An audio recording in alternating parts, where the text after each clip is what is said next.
샬롬. 보이지 않음에도 그 걸음을 걸어갈 수 있다는 것은 우리에게 주신 믿음 때문입니다. 앞으로 우리들은 얼마나 더 보이지 않는 미지의 길들을 걸어가게 될지 모르겠습니다. 그럼에도 두렵지 않은 것은 우리에게 주신 믿음은 영원하기 때문입니다. 그 믿음을 붙들고 처음 걸어가는 오늘이라는 길을 믿음으로 걸어가시기를 주님의 이름으로 축복합니다. 오늘 말씀은 히브리서 12장 말씀 되겠습니다.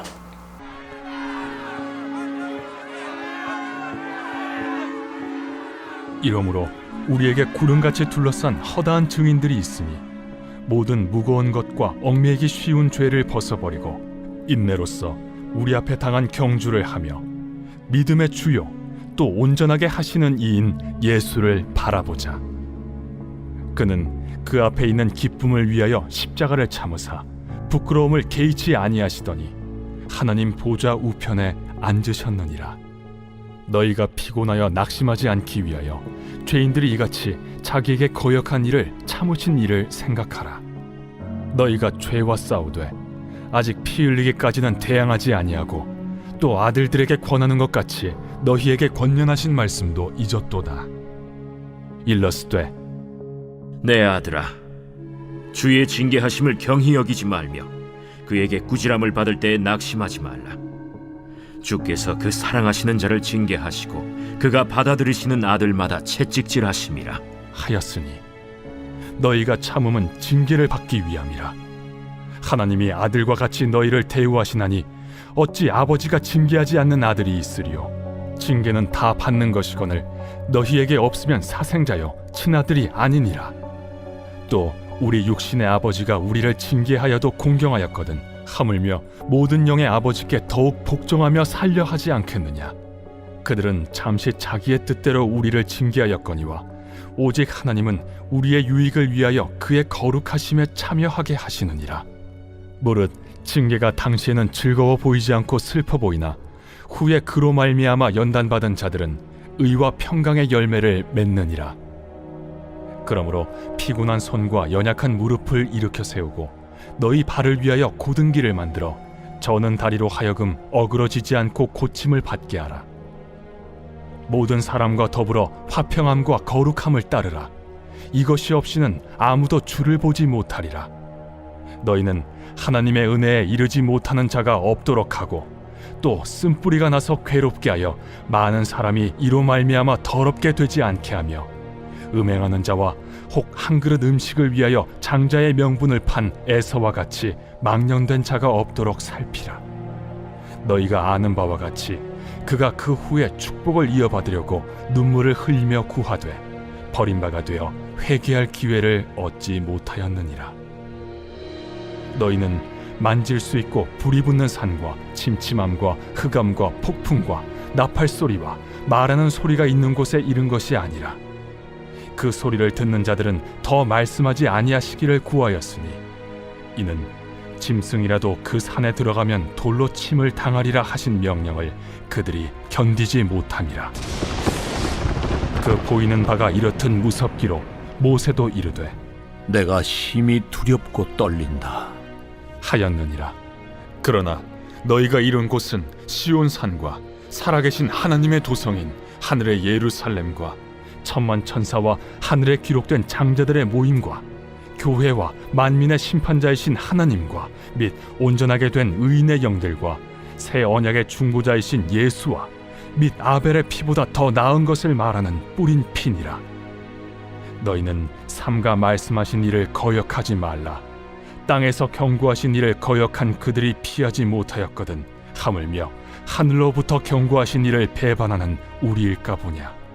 그때에는 그 소리가 땅을 진동하였거니와 이제는 약속하여 이르시되 내가 또 한 번 땅만 아니라 하늘도 진동하리라 하셨느니라. 이 또 한 번이라 하심은 진동하지 아니하는 것을 영존하게 하기 위하여 진동할 것들 곧 만드신 것들이 변동될 것을 나타내심이라. 그러므로 우리가 흔들리지 않는 나라를 받았은즉 은혜를 받자. 이로 말미암아 경건함과 두려움으로 하나님을 기쁘시게 섬길지니 우리 하나님은 소멸하는 둘이심이라. 어제 보았던 히브리서 11장은 믿음의 영웅들의 이야기들을 소개한 이후에 오늘 12장은 그렇다면 오늘이라는 이 거친 믿음의 경주장을 달리고 있는 우리들은 어떻게 끝까지 이 믿음의 경주를 완주할 것인가, 이것에 대한 말씀이 됩니다. 먼저는 이 믿음의 경주를 완주하게 되는 비결이 무엇인지를 소개하고 있는데요. 1절을 같이 보죠. 이러므로 우리에게 구름같이 둘러싼 허다한 증인들이 있으니 모든 무거운 것과 얽매기 쉬운 죄를 벗어버리고 인내로써 우리 앞에 당한 경주를 하며. 여기서 허다한 증인들은 노아와 아브라함을 비롯한 11장에 나오는 위대한 믿음의 선진들입니다. 이들이 지켜보는 가운데에 이 시대의 우리들은 믿음의 경주를 하게 되는데요. 이때 모든 무거운 것과 얽매기 쉬운 죄를 벗어버리고 경주를 하라라는 거죠. 여기서 무거운 것은 죄를 말하는 것이 아니고요. 경주를 느리게 만든 요인들을 지적하고 있는 것이에요.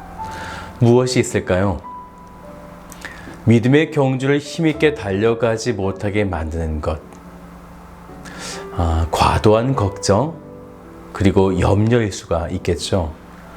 또 지나친 세상의 욕심, 과거의 상처나 패배감들, 그리고 또는 인간관계의 집착과 같은 다양한 요소들이 믿음의 경주들을 방해하게 된다라는 거죠. 이와 더불어서 믿음의 경주를 방해하는 이번에는 얽매기 쉬운 죄는요, 무거운 것과 달리 분명 죄가 되어집니다. 탐욕이 그럴 수가 있겠죠. 또 정욕이 그럴 수가 있을 것입니다. 우리들은 이러한 죄의 영역에 아주 쉽게 빠져들게 만들게 됐는데요. 이러한 것들이 믿음의 경주를 방해한다라는 거죠. 그렇다면 이 믿음의 경주에서 승리할 수 있는 비결은 무엇인가? 2절을 같이 보죠. 믿음의 주여 또 온전하게 하시는 이인 예수를 바라보자. 그는 그 앞에 있는 기쁨을 위하여 십자가를 참으사 부끄러움을 개의치 아니하시더니 하나님 보좌 우편에 앉으셨느니라. 우리의 믿음의 경주를 승리로 이끌어 가신 예수를 바라보자 라는 것인데요. 이 경주의 승리를 위해 이미 예수님이 십자가에서 참으셨고요. 부끄러움을 개의치 않으시면서 하나님 보호자 우편에 앉아서 승리하셨다라는 것입니다. 우리들은 무거운 것과 얽매기 쉬운 죄를 내려놓고 그러니 예수만을 바라보며 경주를 하자라는 것이죠. 그런데 이 믿음의 경주라는 것은 그만큼 인내가 필요하고 좋은 일, 기쁜 일만이 아니라 고난이라고 하는 힘든 일도 주어지기 때문에 예수만을 바라보자라는 것인데요. 그렇다면 이 믿음의 경주 속에 주어지는 고난, 징계들, 이것을 우리 그리스도인들이 어떻게 받아들여야 하는가라는 것이에요.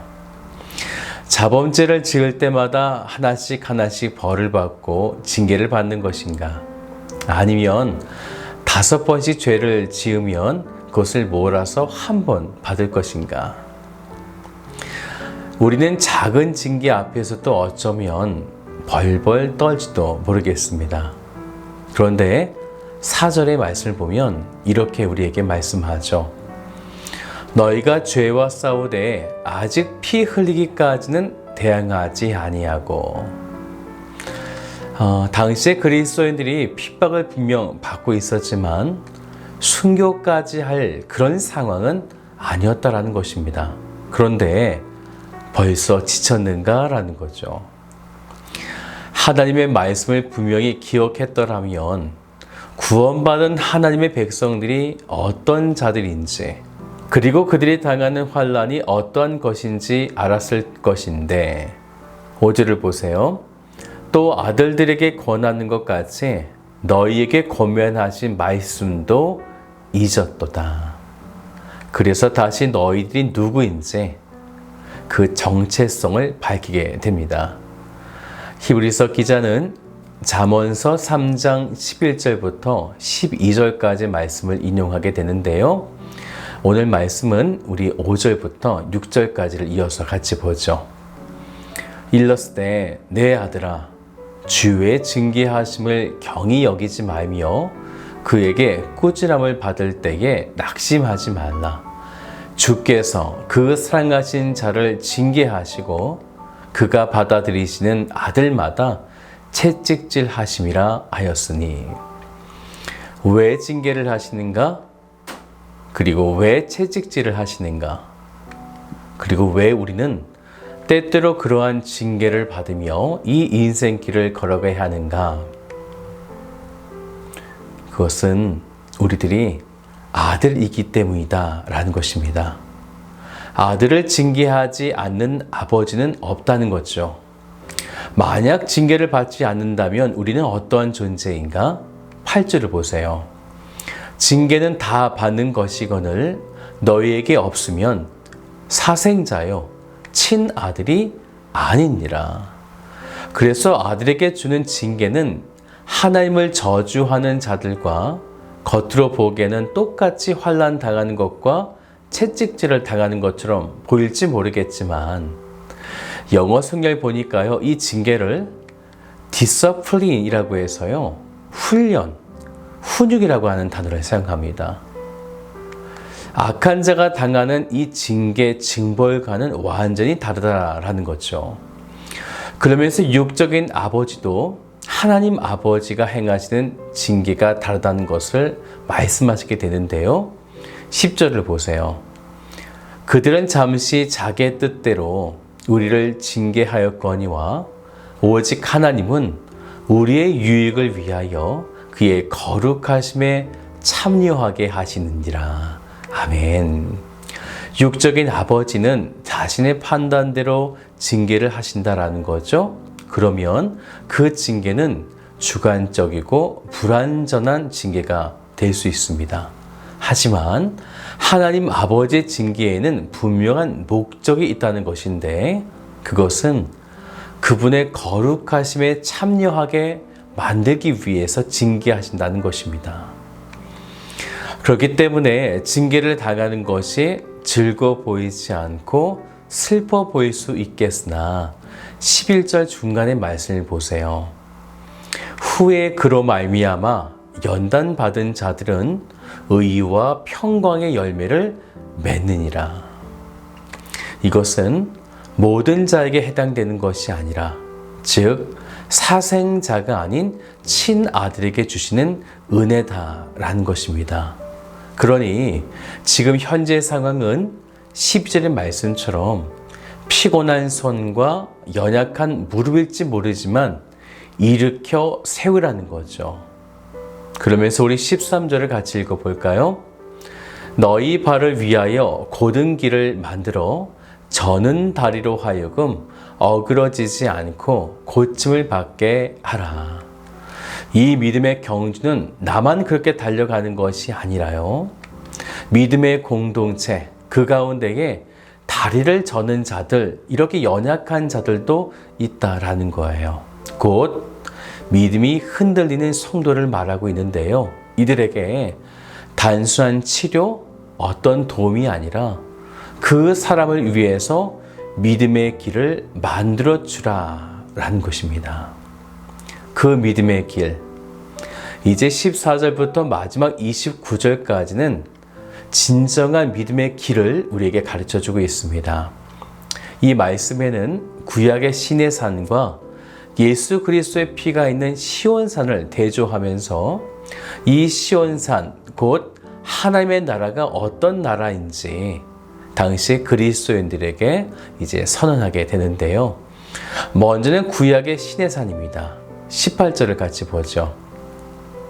너희는 만질 수 있고 불이 붙는 산과 침침함과 흑암과 폭풍과 이것은 율법을 통해 접하게 되는 옛 언약의 모형을 말하는 것이죠. 이것이 얼마나 무섭고 두려웠는지 모세도요, 두렵고 떨릴 정도의 산이었다라는 거죠. 그런데 22절부터 소개되고 있는 예수 그리스도의 피가 있는 시온산에는 22절부터 24절까지를 보면 총 7가지가 있다라는 거예요. 우리가 22절부터 말씀을 하나씩 보면 첫 번째 있는 것은 시온산, 하늘에 예루살렘이 있고요. 두 번째는 천만의 천사가 있습니다. 그리고 세 번째는 장자들의 모임과 교회가 있고요. 네 번째는 만민의 심판자이신 하나님이 계시다는 거예요. 그리고 다섯 번째는 온전하게 된 의인의 영들이 있고요. 여섯 번째는 새 언약의 중보자 예수님이 바로 그곳에 계십니다. 그리고 마지막 7번째는 아벨의 피보다 나은 뿌린 피가 있다는 거죠. 그리스도인들은 육신은 아직 이 땅 가운데 있지만 이미 천상이라고 하는 하나님 나라를 누리고 있기 때문에 지금 말하고 있는 이 7가지를 이미 누리고 살아가는 존재다라는 것입니다. 그러니 28절을 보세요. 그러므로 우리가 흔들리지 않는 나라를 받았은즉 은혜를 받자. 이로 말미암아 경건함과 두려움으로 하나님을 기쁘시게 섬길지니라는 거죠. 그러니 믿음의 경주를 온전히 할 수 있도록 누구를 바라봐야 하는가? 바로 믿음의 주여, 또 온전하게 하시는 이인 예수를 바라보자라는 것입니다.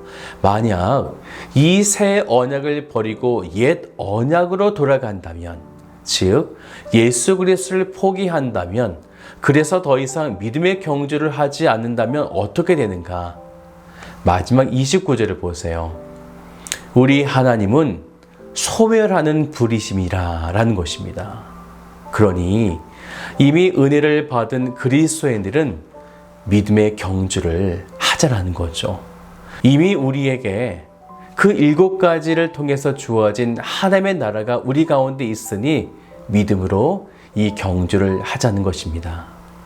사랑하는 여러분, 오늘 하루 동안 우리에게 주신 믿음을 가지고 가볍게 믿음의 경주를 달려가시기를, 그것은 이미 우리에게 승리의 영광을 허락하신 은혜를 기억하면서 믿음으로 달려나가시기를 주님의 이름으로 축복합니다.